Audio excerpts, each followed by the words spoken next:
ശബരിമല സ്വർണ്ണക്കൊള്ളക്കേസിൽ തന്ത്രി അറസ്റ്റിലായിരിക്കുകയാണ്. കണ്ഠരര് രാജീവരാണ് അറസ്റ്റിലായിരിക്കുന്നത്. അല്പസമയത്തിനകം കോടതിയിൽ ഹാജരാക്കാനായി തന്ത്രിയെ തിരുവനന്തപുരത്ത് SIT ആസ്ഥാനത്ത് നിന്ന് കൊല്ലത്തേക്ക് കൊണ്ടുപോകും. സ്വതന്ത്രമായ അന്വേഷണമാണ് SIT നടത്തുന്നത്. കൂടുതൽ തെളിവുകൾ ലഭിച്ചാൽ അതനുസരിച്ച് നടപടികൾ സ്വീകരിക്കുന്നതിന് SITക്ക് തടസ്സമൊന്നുമില്ല എന്ന് നേരത്തെ DGP തിരുവനന്തപുരത്ത് വിശദീകരിക്കുകയും ചെയ്തിരുന്നു. SIT ആസ്ഥാനത്ത് നിന്ന് ഏറ്റവും പുതിയ വിവരങ്ങൾ നൽകാൻ ഷഫീദ് റാവുത്തർ ചേരുന്നുണ്ട്. ഷഫീദ്, എന്തൊക്കെയാണ് വിവരങ്ങൾ? അവിടെ SIT ആസ്ഥാനത്ത് തന്നെ ഇപ്പോഴും തന്ത്രി തുടരുകയാണല്ലോ. കോടതിയിലേക്ക് അല്പസമയത്തിനകം കൊണ്ടുപോകും അവിടെ നിന്നല്ലേ?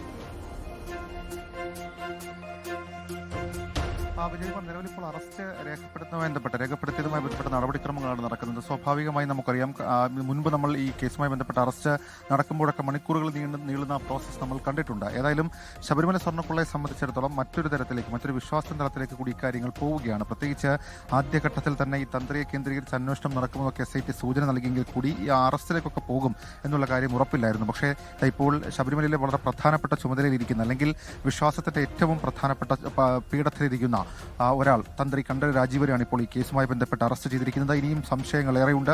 അതിലേറ്റവും പ്രധാനം ഉണ്ണികൃഷ്ണൻ പോറ്റിയെ ശബരിമലയിലേക്ക് എത്തിച്ചതിന് പിന്നിൽ നിഗൂഢതകളുണ്ടോ? 2019 ഈ സ്വർണ്ണപ്പാളികൾ അതേപോലെ തന്നെ കട്ടിളപ്പാളികളിലെ സ്വർണ്ണപ്പാളികൾ ഇവയൊക്കെ അടർത്തി ഇവിടെ നിന്ന് ചെന്നൈ സ്മാർട്ട് ക്രിയേഷൻസിലേക്ക് എത്തിച്ച് അത് വേർതിരിച്ചെടുത്ത് അത്തരത്തിൽ സ്വർണം തട്ടിയെടുക്കുന്ന കാര്യങ്ങൾക്ക് തന്ത്രിക്ക് ഏതെങ്കിലും തരത്തിൽ പങ്കുണ്ടോ? മാത്രവുമല്ല, ഈ smart creation CEO Pankaj Bhandari, Govardhan ഇവരുമായിട്ടൊക്കെ തന്ത്രിക്കുള്ള അടുപ്പം എങ്ങനെയാണ്? മാത്രവുമല്ല, ഉദ്യോഗസ്ഥ ഗൂഢാലോചന എന്നതിനപ്പുറത്തേക്ക് ഇതിന്റെ തുടക്കം മുതൽ തന്നെ ഗൂഢാലോചന നടന്നിട്ടുണ്ടോ? അങ്ങനെയാണെങ്കിൽ ആ ഗൂഢാലോചനയ്ക്ക് തുടക്കം കുറിച്ചത് അത് തന്ത്രി കണ്ഠരര് രാജീവരാണോ? അദ്ദേഹം ഇതെല്ലാം അറിഞ്ഞു വെച്ച് നടത്തിയ മാസ്റ്റർ പ്ലാനിന്റെ അടിസ്ഥാനത്തിൽ നടത്തിയ സ്വർണ്ണക്കൊള്ളയാണോ എന്നൊക്കെയുള്ള ചോദ്യങ്ങൾക്ക് മറുപടി പറയണം. അതിനൊക്കെ അപ്പുറത്ത് SITയെ സംബന്ധിച്ച് ഇതുവരെയും അവർക്ക് ഉത്തരമില്ലാത്തത് ശബരിമലയിൽ കവർന്നെടുത്ത സ്വർണം അതെവിടേക്ക് പോയി എന്നുള്ളതാണ്. ഗോവർദ്ധനിൽ നിന്നും പങ്കജ് ഭണ്ഡാരിൽ നിന്നും പിടിച്ചെടുത്ത സ്വർണം അത് ശബരിമലയിൽ നിന്ന് വേർതിരിച്ചെടുത്ത സ്വർണ്ണമാണെന്ന് കരുതുന്നില്ല. അതല്ലെങ്കിൽ ശബരിമലയിലെ സ്വർണ്ണപ്പാളികൾക്ക് അപ്പാടെ മറ്റെന്തെങ്കിലും പറ്റിയിട്ടുണ്ടെങ്കിൽ എവിടേക്ക് പോയി? ആരാണ് അതിന്റെ ബെനിഫിഷ്യറി? ആരൊക്കെയാണ് ആ പ്രതിഫലം പങ്കിട്ടെടുത്തത്? അവരിൽ ആർക്കൊക്കെ പങ്കുണ്ടെന്നൊക്കെയുള്ള കാര്യങ്ങൾ അറിയാം. ഏതായാലും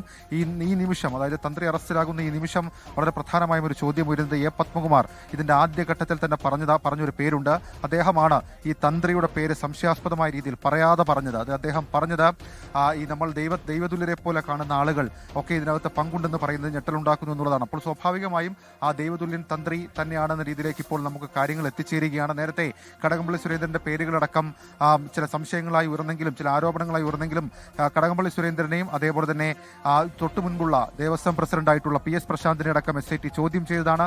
എന്നാൽ അവരിൽ സംശയിക്കേണ്ട മറ്റൊന്നുമില്ല എന്നുള്ളതായിരുന്നു SITയുടെ വിലയിരുത്തൽ. അതിന്റെ അടിസ്ഥാനത്തിലാണ് അവരുടെ അറസ്റ്റ് അടക്കമുള്ള കാര്യങ്ങളിലേക്ക് കടക്കാതിരുന്നത്. പിന്നാലെ തന്ത്രിയെ കേന്ദ്രീകരിച്ച് തന്ത്രിയുടെ ഇടപാടുകളെക്കുറിച്ച്, തന്ത്രിയുടെ യാത്രകളെക്കുറിച്ചൊക്കെ വിശദമായ അന്വേഷണം SIT നടത്തി. ഡിമണിയെക്കുറിച്ച് SIT അന്വേഷണം നടത്തുമ്പോൾ തന്നെ തന്ത്രിയെക്കുറിച്ചും അന്വേഷണം നടത്തുന്നത് ആരംഭിച്ചിരുന്നു എന്നുള്ളതാണ് നമുക്ക് മനസ്സിലാക്കാൻ കഴിയുന്നത്. അങ്ങനെയാണ് ദിവസങ്ങൾ നീണ്ട അന്വേഷണത്തിനൊടുവിൽ നാടകീയമായി തന്ത്രിയെ തിരുവനന്തപുരത്തേക്ക് വിളിച്ചു വരുത്തുന്നു, രഹസ്യ കേന്ദ്രത്തിൽ ചോദ്യം ചെയ്യുന്നു. അതിനുശേഷം SIT ക്യാമ്പ് ചെയ്യുന്ന ഈഞ്ചകൽ ക്രൈംബ്രാഞ്ച് ഓഫീസിലേക്ക് എത്തിച്ച് അറസ്റ്റ് രേഖപ്പെടുത്തുന്ന നടപടികളിലേക്ക് അന്വേഷണ സംഘം കടക്കുന്നത്. ഏതായാലും അല്പസമയത്തിനുള്ളിൽ കൊല്ലം വിജിലൻസ് കോടതിയിലേക്ക് അദ്ദേഹത്തെ എത്തിക്കും. അവിടെ റിമാൻഡ് റിപ്പോർട്ടിൽ എന്താണ് തന്ത്രിയെ അറസ്റ്റ് ചെയ്യാനുള്ള കാരണം, അല്ലെങ്കിൽ എങ്ങനെയാണ് ശബരിമല സ്വർണ്ണക്കൊള്ളയിൽ തന്ത്രി ഇടപെട്ടത്, തന്ത്രിക്ക് ഏത് രീതിയിൽ, ഏത് വ്യാപ്തിയിൽ ബന്ധമുണ്ട് എന്നൊക്കെയുള്ള ചോദ്യങ്ങൾക്ക് മറുപടി കിട്ടുക റിമാൻഡ് റിപ്പോർട്ടിലാകും. അന്വേഷണ സംഘത്തെ സംബന്ധിച്ച് അവരുടെ സമയപരിധി വീണ്ടും ഹൈക്കോടതി നീട്ടി നൽകിയിരുന്നു. സ്വാഭാവികമായും ശാസ്ത്രീയ പരിശോധനാ ഫലമടക്കമുള്ള കാര്യങ്ങൾ വരണം.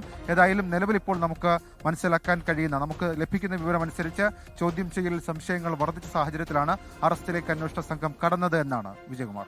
ലോകത്തെവിടെയായാലും ഏത് സമയത്തും 24 വാർത്തകളും ഓഗ്മെന്റഡ് റിയാലിറ്റി പാക്കേജുകളും എക്സ്പ്ലെയിനറുകളും വിശദമായി കാണാൻ ഞങ്ങളുടെ YouTube ചാനൽ നിങ്ങൾക്ക് സബ്സ്ക്രൈബ് ചെയ്യാം.